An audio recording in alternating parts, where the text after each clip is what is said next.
আসসালামু আলাইকুম। আমন্ত্রণ বাংলাভিশন সংবাদে আপনাদের সাথে আছি আমি পৃথা ইসলাম কনক। শুরুতেই বিআরবি কেবল সংবাদ শিরোনাম। মান পরীক্ষার পর ভারতীয় 50 লাখ টিকা সরকারকে বুঝিয়ে দেবে বেক্সিমকো, কাল থেকে অনলাইন রেজিস্ট্রেশন। সদিচ্ছার অভাবে জলবায়ুর বৈশ্বিক ক্ষতি পোষানোর উদ্যোগ ব্যর্থ, ডাচ সরকারের ভার্চুয়াল সম্মেলনে বললেন প্রধানমন্ত্রী শেখ হাসিনা। কাল চট্টগ্রাম সিটি নির্বাচন, অভিযোগ পাল্টা অভিযোগে উত্তেজনা, 25 প্লাটুন বিজিবি মোতায়েন সহ বাড়তি নিরাপত্তা। চট্টগ্রামেও নিরপেক্ষ থাকবে সরকার, আশ্বাস ওবায়দুল কাদেরের। ভোটে বিশ্বাস হারিয়ে গেছে মানুষের, বলেছেন মির্জা ফখরুল। দেখছিলেন বিআরবি কেবল সংবাদ শিরোনাম, এবারে বিস্তারিত। ভারত থেকে আনা 3 কোটি ভ্যাকসিনের প্রথম চালান হযরত শাহজালাল আন্তর্জাতিক বিমানবন্দর থেকে পাঠানো হয়েছে টঙ্গীর বেক্সিমকো ওয়্যারহাউসে। গুণগত মান পরীক্ষা শেষে 2 থেকে 5 দিনের মধ্যে ভ্যাকসিনগুলো সরকারকে বুঝিয়ে দেবে বেক্সিমকো। হযরত শাহজালাল আন্তর্জাতিক বিমানবন্দরের 8 নম্বর গেটে সোমবার সকাল থেকে প্রস্তুত রাখা হয় বেক্সিমকো ফার্মার 9টি ফ্রিজার ভ্যান। জোরদার করা হয় বিমানবন্দর এলাকার নিরাপত্তা। সকাল 11:15টায় এয়ার ইন্ডিয়ার ফ্লাইটটি বিমানবন্দরে অবতরণ করলে একে একে ভ্যাকসিনে ভরা কার্টুনগুলো ভ্যানে তোলা হয়। নির্ধারিত তাপমাত্রা ধরে রাখতে নেওয়া হয় বাড়তি সতর্কতা। বিমানবন্দরে এই টিকা গ্রহণ করেন বেক্সিমকো ফার্মার এমডি নাজমুল হাসান পাপন। তিনি বলেন, কোনো ভ্যাকসিনের সমস্যা বা ক্ষতি হলে তার দায় বেক্সিমকোর। পুনে থেকে মুম্বাই গিয়েছে, মুম্বাই থেকে ঢাকায় এসেছে, ঢাকার থেকে এখন যাবে আমাদের ওয়্যারহাউস থেকে ওই ডিস্ট্রিক্টে যে গিয়ে পৌঁছলো, কোথাও এই কোল্ড চেইন ব্রেক হয়নি। 2 to 8 ডিগ্রির মধ্যেই ছিল। এই সমস্ত রেকর্ড প্রতি 15 মিনিট পর পর ওখানে রেকর্ড হচ্ছে, কত টেম্পারেচারের মধ্যে এটা এক্সপোজড হয়েছে। এই সমস্ত কিছু আমরা বুঝিয়ে দেব।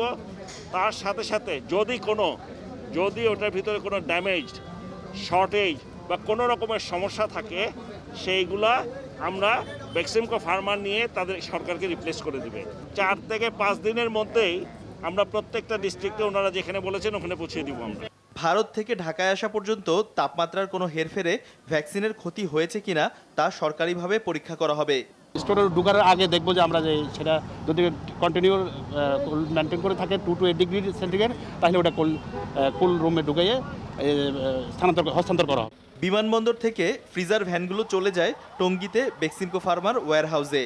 এখান থেকে আপনি যে ডেস্টিনেশনে যাওয়ার পরে প্রত্যেকটা সিভিল সার্জনের অফিসে রেসপন্সিবল পার্সন আছেন, ওখানে ওনারা ভ্যাকসিন রিসিভিং রিপোর্ট আছে, একটা রিপোর্ট যেখানে ওনারা কতগুলি কোয়ান্টিটি পাওয়ার কথা ওনাদের, তারপরে হচ্ছে টেম্পারেচার ঠিকভাবে সংরক্ষণ করা ছিল কি না, সমস্ত ডকুমেন্ট ওনারা চেক করে আমাদেরকে জানাবে যে ওনারা যতটুকু পাওয়া দরকার ততটুকু ওনারা পেয়েছে।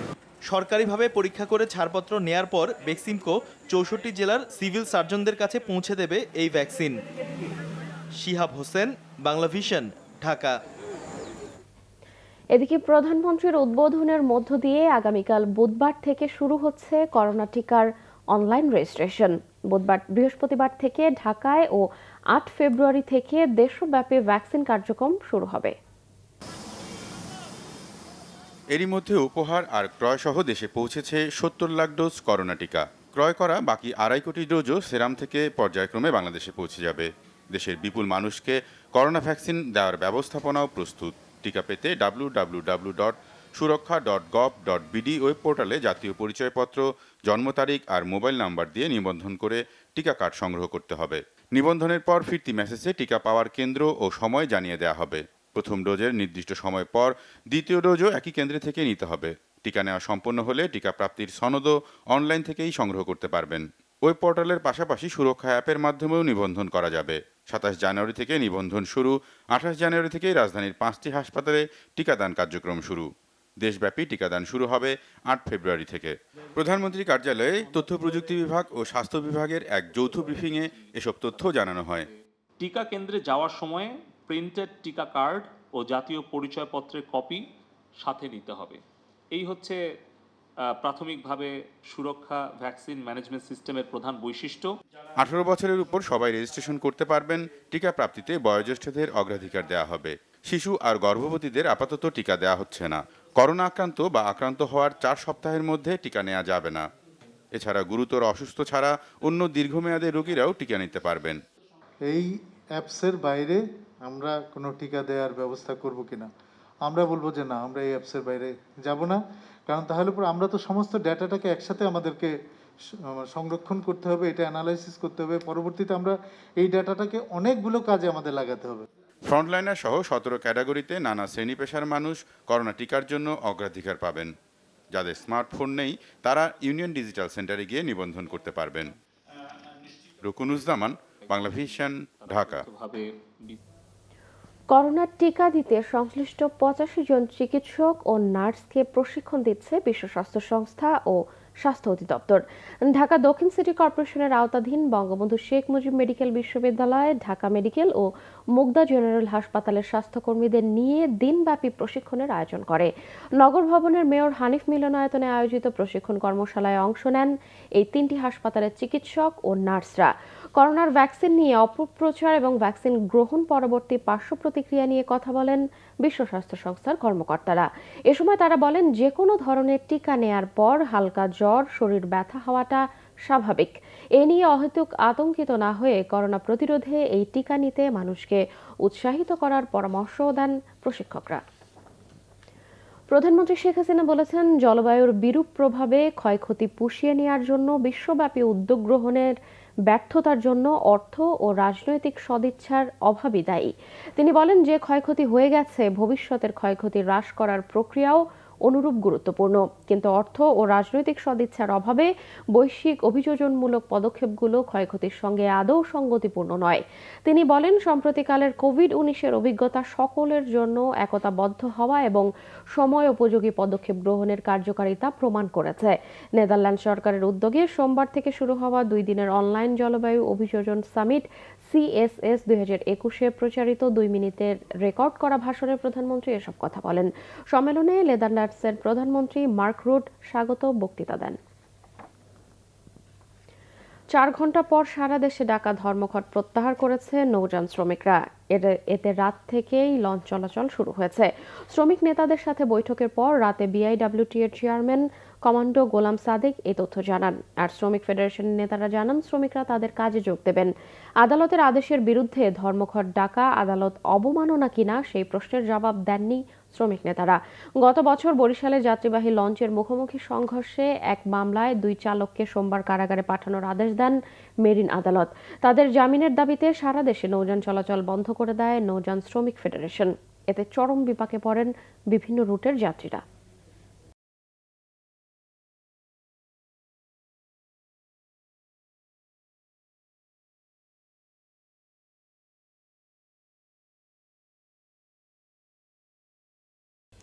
চট্টগ্রাম সিটি কর্পোরেশনের নির্বাচনী প্রচারণার শেষ দিন ছিল সোমবার। বিএনপির মেয়র প্রার্থী ডক্টর শাহাদাত হোসেন নির্বাচনী পরিবেশ ধ্বংস হয়ে গেছে বললেও আওয়ামী লীগের মেয়র প্রার্থী রেজাউল করিম চৌধুরী বললেন, সুন্দর পরিবেশ বিরাজ করছে। আর নিরপেক্ষভাবে সব অভিযোগ সুরাহার আশ্বাস দিলেন রিটার্নিং অফিসার। চট্টগ্রাম থেকে নাসির উদ্দিনের রিপোর্ট, ক্যামেরায় ছিলেন সাইফুল ইসলাম। বুধবার 27 জানুয়ারি চট্টগ্রাম সিটি কর্পোরেশনের নির্বাচন। সোমবার ছিল প্রচারণার শেষ দিন, তাই প্রচারণা নিয়ে ব্যস্ত সময় কাটিয়েছেন প্রার্থীরা। তারা শেষবারের মতো নগরবাসীর কাছে ভোট চাইলেন। দুপুরে মহানগরীর বদ্দারহাট এলাকায় গণসংযোগ করেছেন আওয়ামী লীগের মেয়র প্রার্থী রেজাউল করিম চৌধুরী। এ সময় তিনি বলেন, নির্বাচনে সুন্দর পরিবেশ বিরাজ করছে। বলেন, বিএনপি অস্থিতিশীল পরিবেশ তৈরি করতে চাইছে নির্বাচনকে প্রশ্নবিদ্ধ করার জন্য। শেষ দিনের নির্বাচনী প্রচারণায় আওয়ামী লীগের মেয়র প্রার্থী রেজাউল করিম চৌধুরীর জন্য ভোট চাইলেন আওয়ামী লীগের সাংগঠনিক সম্পাদক আহমদ হোসেন। প্রতিদিন অভিযোগ, অথচ তারা আমাদের অফিস জ্বালিয়ে দেয়, আমাদের অফিস ভেঙে দেয়, সেটা বলে না। নির্বাচনের খুব সুস্থ সুন্দর পরিবেশ বিরাজ করছে এবং জনগণ স্বতঃস্ফূর্তভাবে কেন্দ্রে যাবে। এদিকে সকালে মহানগরীর নাসিমন ভবনে দলীয় কার্যালয়ের সামনে সংবাদ সম্মেলন করেন বিএনপির মেয়র প্রার্থী ডক্টর শাহাদাত হোসেন। এ সময় তিনি অভিযোগ করেন, গত এক সপ্তাহে 10টি মামলায় 1000 জনকে আসামি করা হয়েছে। এর মধ্যে গ্রেফতার করা হয়েছে 40 জনকে। নির্বাচনের পরিবেশকে কিছু সন্ত্রাসী, মাস্তান, চাঁদাবাজ, ইয়াবা ব্যবসায়ী এবং আইন শৃঙ্খলা বাহিনীর অতি উৎসাহী কিছু অফিসারের কারণে এই পরিবেশটা কমপ্লিটলি ধ্বংস হয়ে গেছে। অন্যদিকে অভিযোগগুলোকে যাচাই বাছাই করে দেখার আশ্বাস দিয়েছেন রিটার্নিং অফিসার। এখন যে তালিকাটা দিয়েছে এটা মাত্র আমার কাছে আসছে, আমি এটা যাচাই বাছাই করব, যাচাই বাছাই করে নিরপরাধ যাতে কেউ মানে কোনো কোনো বিচারের সম্মুখীন না হন সে বিষয়গুলো আমরা দেখব। ইভিএম এর মাধ্যমে অনুষ্ঠিত হবে চট্টগ্রাম সিটি কর্পোরেশনের ভোট গ্রহণ। তাই 735টি কেন্দ্রে নির্বাচন কমিশন সোমবার মক ভোটিং এর ব্যবস্থা করলেও ভোটারদের তেমন সাড়া মেলেনি। Bangla vision news desk. Chittagong city corporation নির্বাচনের অভিনেতা অভিনেত্রীরা মুখর করে তুললেন মহানগরীর কাজীর দেউরি, জামাল খান ও আন্দারকিল্লা এলাকা। এদিকে বুধবার নির্বাচনকে সামনে রেখে গতরাত থেকেই বন্দরনগরীতে বিজিবি মোতায়েন করা হয়েছে। সিটি কর্পোরেশন নির্বাচনে আওয়ামী লীগ মনোনীত মেয়র প্রার্থী রেজাউল করিম চৌধুরীর পক্ষে চিত্রনায়ক রিয়াজ, ফেরদৌস, সাইমন, চিত্রনায়িকা পূর্ণিমা, অভিনেত্রী বিজুরি বরকতুল্লাহ, তানভীর সুইটি ভোট চেয়ে এই প্রচারণা চালান। এ সময় সেলফি তুলে ভক্তদের আবদার মেটানোর পাশাপাশি চাটগাইয়া ভাষায় গানের সুরে নৌকায় ভোট চেয়ে লিফলেট বিতরণ করেন তারা। বঙ্গবন্ধু সাংস্কৃতিক জোট চট্টগ্রাম জেলার উদ্যোগে এই নির্বাচনী প্রচারণা চালানো হয়। এদিকে আগামী বুধবার সিটি কর্পোরেশন নির্বাচনকে সামনে রেখে চট্টগ্রাম মহানগরীতে বিজিবি মোতায়েন করা হয়েছে। সোমবার বিকেলে 25 প্লাটুন বিজিবি মোতায়েন করা হয়। নির্বাচনে অন্যান্য আইন শৃঙ্খলা বাহিনীর সদস্যদের পাশাপাশি বিজিবি সদস্যরাও দায়িত্ব পালন করবেন বলে জানান রিটার্নিং অফিসার মোহাম্মদ হাসানুজ্জামান। এদিকে চট্টগ্রাম সিটি নির্বাচন সুষ্ঠু ও গ্রহণযোগ্য হওয়া নিয়ে সংশয় প্রকাশ করেছেন খোদ নির্বাচন কমিশনার মাহবুব তালুকদার। পরিবেশ সুষ্ঠু না হলে গ্রহণযোগ্য ও আইনগত নির্বাচন সম্ভব নয় বলেও মনে করেন তিনি। লিখিত বক্তব্যে মাহবুব তালুকদার জানান, চট্টগ্রাম সিটি নির্বাচনকে ঘিরে সহিংসতার শঙ্কা ও উদ্বেগের যথেষ্ট কারণ রয়েছে। এ পরিস্থিতিতে প্রতিদ্বন্দ্বী দলগুলোকে পক্ষে বিপক্ষের মধ্যে ভারসাম্য সৃষ্টি ইসির জন্য বড় চ্যালেঞ্জ। কমিশনের নিয়ন্ত্রণে এই নির্বাচন না থাকলে সবকিছু ভণ্ডুল হয়ে যাবে, এমন শঙ্কা তার। মাহবুব তালুকদার জানান, নির্বাচনের পূর্ব শর্ত হচ্ছে লেভেল প্লেইং ফিল্ড তৈরির দায়িত্ব কমিশনের। সেখানে সহিংসতা কিংবা প্রাণহানির ঘটনা ঘটলে এবং আইন শৃঙ্খলা বাহিনী সে ব্যাপারে সঠিক দায়িত্ব পালন না করার দায় ইসি এড়াতে পারে না।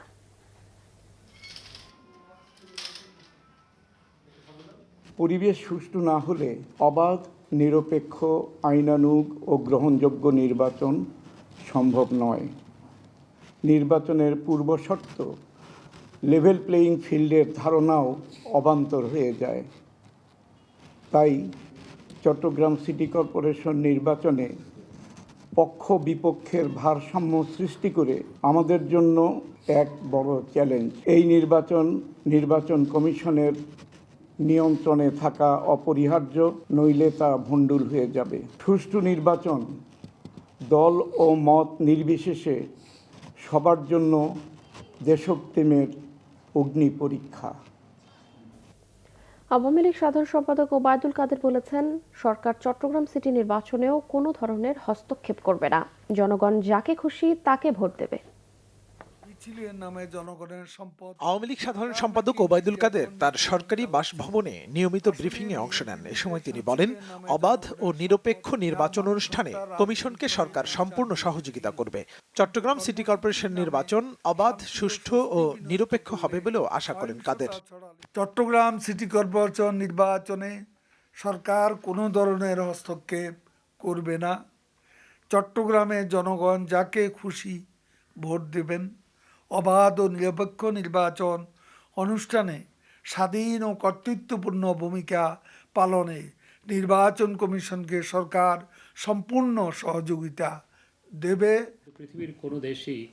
এদিকে সচিবালয়ে সাংবাদিকদের সাথে কথা বলেন তথ্যমন্ত্রী ডক্টর হাসান মাহমুদ। এ সময় তিনি বলেন, করোনা টিকার উপর বিশ্ব স্বাস্থ্য সংস্থার আস্থা থাকলেও বিএনপির আস্থা নেই। একটি ভুল মিথ্যে সংবাদের প্রেক্ষিতে যেইভাবে মির্জা ফখরুল ইসলাম আলমগীর সহ বিএনপির ঊর্ধ্বতন নেতারা, রিজভী আহমেদ সহ বিএনপির ঊর্ধ্বতন নেতারা যেভাবে তারা ভারতের একটি সংবাদ মাধ্যমের ভুল সংবাদের প্রেক্ষিতে যেইভাবে তারা অপপ্রচারে লিপ্ত হয়েছিলেন, এই সংবাদের সূত্র বা এই সংবাদের সত্যতা যাচাই না করেই সেটি অত্যন্ত হাস্যস্কর এবং ষড়যন্ত্রমূলক ছিল। করোনা টিকা প্রথমে স্বাস্থ্যকর্মীরা নেয়ার অধিকার রাখেন, তবে আস্থা অর্জনের জন্য আগের টিকা নিতে তার অনাগ্রহ নেই বলেও জানান ডক্টর হাসান মাহমুদ। দেখানোর জন্য সেই ক্ষেত্রে অবশ্যই ভলান্টিয়ার করতে আমার কোনো আপত্তি নেই। মুহিবুল্লাহ মুহিব, বাংলা ভিশন, ঢাকা। উপযোগী। বিএনপি মহাসচিব মির্জা ফখরুল ইসলাম আলমগীর অভিযোগ করেছেন, ভ্যাকসিন নিয়ে এখন পর্যন্ত কোনো রোডম্যাপ তৈরি করতে পারেনি সরকার। নির্বাচন নিয়ে মানুষের আস্থার সংকট চরমে বলেও মন্তব্য করেন তিনি। আর দলের সিনিয়র যুগ্ম মহাসচিব রুহুল কবির রিজভী বলেন, ভারতের ভ্যাকসিন দিয়ে গিনিপিগ বানানো হচ্ছে বাংলাদেশের মানুষকে। রংপুরে বেসরকারি বিনোদন কেন্দ্র ভিন্ন জগতে স্বাধীনতার রজত জয়ন্তী অনুষ্ঠানের বিভাগীয় প্রস্তুতি সভা হয় বিএনপির। এতে দলের মহাসচিব মির্জা ফখরুল ইসলাম আলমগীর বলেন, পুলিশের উপর ভর করে আওয়ামী লীগ দেশ পরিচালনা করছে, যা কখনো শুভকর নয়। নির্বাচন নিয়ে মানুষের আস্থার সংকট চরমে বলেও মন্তব্য করেন তিনি। চট্টগ্রামের নির্বাচনের ব্যাপারে আমরা এখনো আশা করি যে গুড সেন্স প্রিভেল করবে। তারা আপনার অন্তত চট্টগ্রামের নির্বাচনে তারা যেটা জনগণের রায় যেন সঠিকভাবে জনগণ দিতে পারে তার ব্যবস্থা নিশ্চিত করবে, এটা তাদের দায়িত্ব। মির্জা ফখরুল সমালোচনা করেন করোনার টিকা নিয়ে সরকারের ব্যবস্থাপনার। করোনাতে তো পরাজয় আগেই হয়ে গেছে, আপনারা নিজেরাই দেখছেন যে আসলে কোনো টেস্ট কখনো হয়নি, কোথাও কত সামান্য পার্সেন্টেজ টেস্ট হয়েছে, পরীক্ষা হয়েছে। এবং তারা যে এখন পর্যন্ত যে আপনার ভ্যাকসিন যে দেবে তার জন্য যে একটা বিশ্বাসযোগ্য একটা আপনার রোডম্যাপ তৈরি করা এবং মানুষকে বোঝানো যে এটা এইভাবে তারা পাবে, সেটাও কিন্তু তৈরি। এদিকে আরাফাত রহমান কোকর মৃত্যুবার্ষিকী উপলক্ষে নয়াপল্টন কেন্দ্রীয় কার্যালয়ে দোয়া মাহফিলের আয়োজন করা হয়। এ সময় বিএনপির সিনিয়র যুগ্ম মহাসচিব রুহুল কবির রিজভী অভিযোগ করেন, জীবন বাঁচানোর নামে জনগণকে তাচ্ছিল্য করছে সরকার। টিকা নেওয়ার পর এই করোনা ভাইরাস আমাকে আক্রমণ করবে না, সেখানে অঙ্গীকারনামা কেন, সেখানে সম্মতিপত্র কেন, সেখানে সই দেবে কেন? জনগণ তো আরো সন্ত্রস্ত হলো যে ওইখানে ডাল মে কিউচ কালা হয়, কারণ ভারত নিজে তাদের দেশের লোককে এই করোনার টিকা দিচ্ছে না, তারা মার্চ মাসে ট্রায়াল করবে। আমরা কি তেলাপোকা, আমরা কি ব্যাঙ, আমরা কি গিনিপিগ বাংলাদেশের লোক? এছাড়া রাজধানীর তেজগাঁওয়ে জাতীয়তাবাদী স্বেচ্ছাসেবক দল ঢাকা মহানগর উত্তরের উদ্যোগে দুস্থদের মাঝে শীতবস্ত্র বিতরণ করেন রুহুল কবির রিজভী। আহমেদ সরওয়ার, বাংলা ভিশন, ঢাকা। অমর 21শে বইমেলা শুরু হচ্ছে 18 মার্চ থেকে। বাংলা একাডেমির সাহিত্য পুরস্কার 2020-এর ঘোষণা উপলক্ষে আয়োজিত অনুষ্ঠানে এই তথ্য জানান একাডেমির মহাপরিচালক হাবিবুল্লাহ সিরাজি। তিনি জানান, 18 মার্চ থেকে বইমেলা শুরুর অনুমতি দিয়েছে প্রধানমন্ত্রীর দপ্তর। করোনার কারণে যথাযথ স্বাস্থ্যবিধি মেনেই মেলা পরিচালনার কথাও জানান বাংলা একাডেমির মহাপরিচালক। তবে কতদিন চলবে এবারের মেলা, স্টল সংখ্যা কমেছে কিনা তা পরবর্তীতে সংশ্লিষ্টদের সাথে আলোচনা করে ঠিক করা হবে। করোনার কারণে এবছর 21শে গ্রন্থমেলা অনলাইনে করার চিন্তা ভাবনা থাকলেও এর বিরোধিতা করেছিলেন প্রকাশকরা। ঐতিহ্যগতভাবে ভাষার মাস ফেব্রুয়ারির প্রথম দিন থেকেই এই বইমেলা শুরু হয়ে আসছিল। দেশের বাজারে আসছে বিশ্বের অন্যতম প্রিমিয়াম ব্র্যান্ড মোটরসাইকেল কেটিএম, আর এটি বাজারজাত করবে অটোমোবাইল প্রতিষ্ঠান রানার। সোমবার ময়মনসিংহের ভালুকায় রানারের কারখানায় আনুষ্ঠানিকভাবে এটি উন্মোচন করা হয়। মোটরবাইক প্রেমীদের বরাবরই পছন্দের শীর্ষে বিশ্বখ্যাত ব্র্যান্ডের মোটরসাইকেল কেটিএম। বিশেষ করে যারা বাইক রেসিং পছন্দ করেন তাদের ক্ষেত্রে তো কথাই নেই। ইউরোপের দেশে দেশে এই ব্র্যান্ডের বাইক বেশ জনপ্রিয় হলেও এতদিন বাংলাদেশে মিলত না এটি। অটোমোবাইল প্রতিষ্ঠান রানার এ বাইক দেশে আনতে চুক্তি করেছে অস্ট্রিয়ার মোটর নির্মাতা প্রতিষ্ঠান কেটিএম এর সাথে। ময়মনসিংহের ভালুকায় আনুষ্ঠানিকভাবে উন্মোচন করা হয় এ ব্র্যান্ডের দুটি মোটরসাইকেল, কেটিএম 125 ডিউক ও কেটিএম আরসি 125। এক্সপিরিয়েন্স গ্যাদার করে নিয়ে আমরা আস্তে আস্তে ম্যানুফ্যাকচারিং এর দিকে যাব। তবে সেটা কখন শুরু হবে বা কবে থেকে শুরু হবে সেটা এখনই আমরা বলতে চাচ্ছি না বা বলা যাচ্ছে না, কিন্তু ম্যানুফ্যাকচারিং হচ্ছে আমাদের আলটিমেট অবজেক্টিভ। সংশ্লিষ্টরা জানান, শুরুতে কেবল রাজধানীর শোরুমগুলোতে মিললেও পর্যায়ক্রমে পাওয়া যাবে দেশ জুড়ে। অনেক বড় একটা টানেল, যেই টানেলে আমরা খালি সম্ভাবনাই দেখতে পাচ্ছি। আজকে এটা আসছে, ভবিষ্যতে আরও বড় বড় বাইক আসবে। সো আমরা আমাদেরকে নিজেদেরকে সেভাবেই ইকুইপ করছি, আমরা নিজেদেরকে সেভাবেই গড়ে তুলছি, জানি আমরাও আমাদের প্ল্যান্টে এই কেটিএম এর মতো বড় বড় বাইকস এবং খুবই ফিচারফুল বাইকস এগুলো আমরা এখানে ম্যানুফ্যাকচার করতে পারি। 26টি মডেলের মোটরসাইকেল তৈরি করে রানার। দেশের গণ্ডি পেরিয়ে বিভিন্ন দেশেও রপ্তানি হচ্ছে রানারের বিভিন্ন মডেলের মোটরবাইক। মাইনুল শোভন, বাংলা ভিশন, ময়মনসিংহ।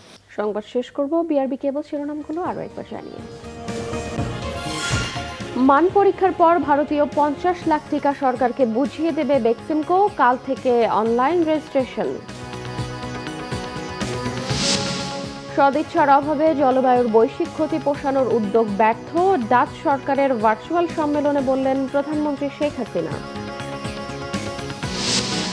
কাল চট্টগ্রাম সিটি নির্বাচন, অভিযোগ পাল্টা অভিযোগে উত্তেজনা, 25 প্লাটুন বিজিবি মোতায়েন সহ বাড়তি নিরাপত্তা। চট্টগ্রামেও নিরপেক্ষ থাকবে সরকার, আশ্বাস ওবায়দুল কাদেরের। ভোটে বিশ্বাস হারিয়ে গেছে মানুষের, বলেছেন মির্জা ফখরুল। এই ছিল এখনকার মতো, পরের সংবাদ সকাল 10টায়। এর আগে 9টায় রয়েছে নিউজ টপ 10, দেখার আমন্ত্রণ রইল। এছাড়াও বাংলাভিশন সংবাদ ও সংবাদ সংশ্লিষ্ট অনুষ্ঠান দেখতে লগ ইন করুন facebook.com/বাংলাভিশনে এবং সাবস্ক্রাইব করুন youtube.com/বাংলাভিশন নিউজে। এতক্ষণ সঙ্গে থাকায় ধন্যবাদ।